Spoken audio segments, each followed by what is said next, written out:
When we talk about the World Ocean Day, which was formally announced by the UN uh, General Council in 2008, uh, because oceans are getting more and more prominence because of the evolving world order, because in several aspects.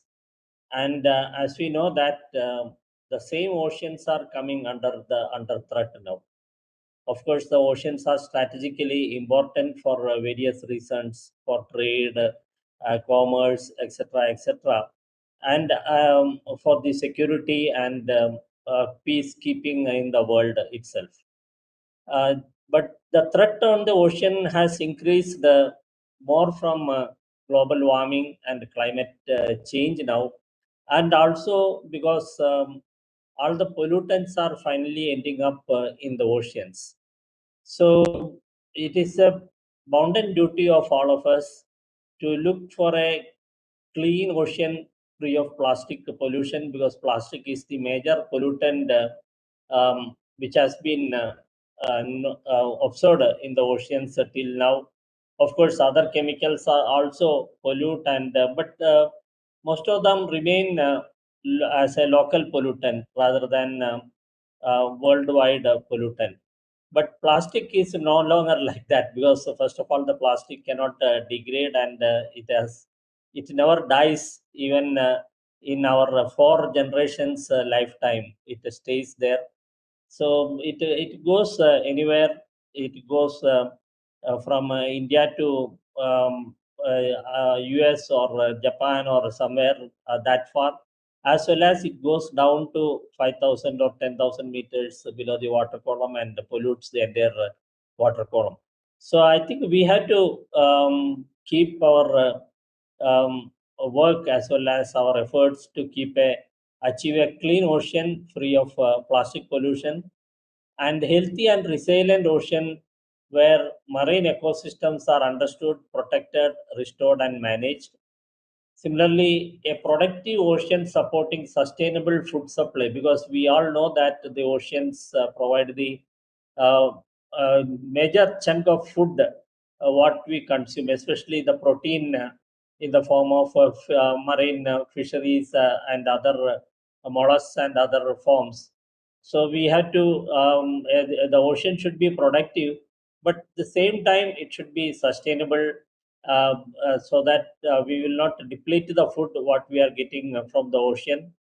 And we should be putting our efforts to predict the ocean, where we understand the ocean and we are able to predict the ocean. Actually, that is one of the major job which Inquiries is doing. Inquiries provides these day-to-day predictions of ocean state, comprising of what would be the waves, wave height, wave direction, wave periods, as well as ocean currents, ocean temperature, salinity, like that, several parameters. So we should be able to predict that ocean, so that we can conduct several planned activities, as well as we can have safe navigation and safe fishing.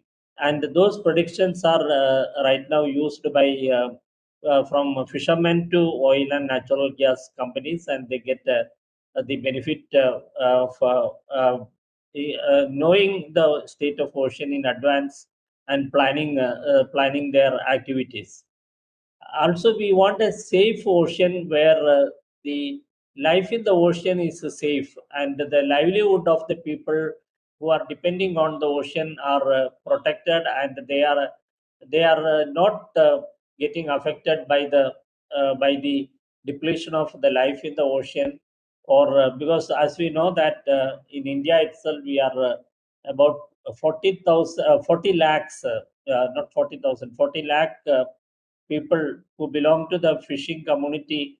Their entire life is depending on the fisheries in this country.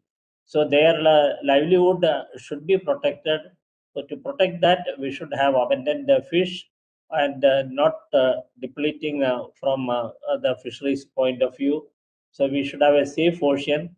And at the same time, those who live on the coast, we know that they are facing several hazards like the storm surges. That is the most common hazard which people, the coastal population is facing. And once in a while, but it is more lethal, the tsunamis. In Quais provides predictions on storm surges. It tells the coastal districts where the storm surge is going to get affected, and what would be the effect, like how much it will inundate that land, and how far inside it will inundate, so that the disaster management agencies can take the necessary steps, as well as the tsunami early warnings are provided by inquiries, so that our coastal communities, not only the fishermen who are living on the coastal areas, there are other infrastructure, other several valuable infrastructure like power plants and ports and harbors, also, as well as other commercial activities and townships. For example, uh, for three of our metropolitan cities, Calcutta, Chennai, and Mumbai, these three largest cities of India are located right on the coast, and they're not very much higher level than the sea level. So, if any of these hazards occur in those areas, the not only the human life and human loss, the economic losses are also going to be too high. So we should be prepared for that prediction and how to deal with such situations. So we should have a safety net for to cover all that, and our ocean should be accessible and equitable access to data, so that if the data is free and accessible to all researchers, for example, the centers like MRC, you can also do research. If data is not shared by other institutions or others, so we had to advocate for and free flow of data, so that the knowledge can be derived from because data is only data alone, or it's just a information, but the knowledge has to be derived from that through the research by various researchers, so that the centers like MRC or any other center also can get benefited. So these are some of the issues which I think we had to keep in mind and take it forward. And we had to reiterate that we will work for these issues on this day of World Ocean Day.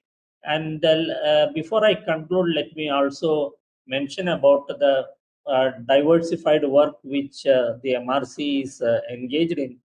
I see MRC's work in three categories actually, because of my association with MRC for the past few years, and also getting the first-hand information on attending such review meetings. One is the science. There are projects which are working purely from the point of view of science, and second category are the technology driven projects, or they are trying to develop some or other technologies, and third is more on the policy research, especially the strategic importance. I think this is a good combination, and I haven't seen any other institution in India getting engaged in all these three diversified kind of topics, and working from the same under the same roof to achieve all these three diversified goals. One is policy research, as well as technology and science research. And I wish all the best for MRC on this occasion, and look forward to listening to some of the um, uh, talks by the youngsters who has already carried out. Of course, I have heard about most of the youngsters earlier as well, but I am sure there are new students also in this group for today's presentation. So I will let me see how much I can prolong, because I have another meeting also to attend. So I will stay on for as much I could. Otherwise, please excuse me if I log out in between, because I had to join another meeting little later. So with these words, let me once again congratulate MRC and its staff, as well as director, staff, and the students and interns who are working at MRC. And I must also congratulate or appreciate director as well as the planners of this function, that instead of keeping just one or two lectures, they have asked they are going to have a sort of a review. Actually, on the celebrations day, that is what we are supposed to do. It is not that just a celebration. We have to look back and review what we have done and what we can do and what we could have done. So I think this planning is very good. I appreciate that. So with these words, let me conclude and thank you. Namaskar. Jai Hind.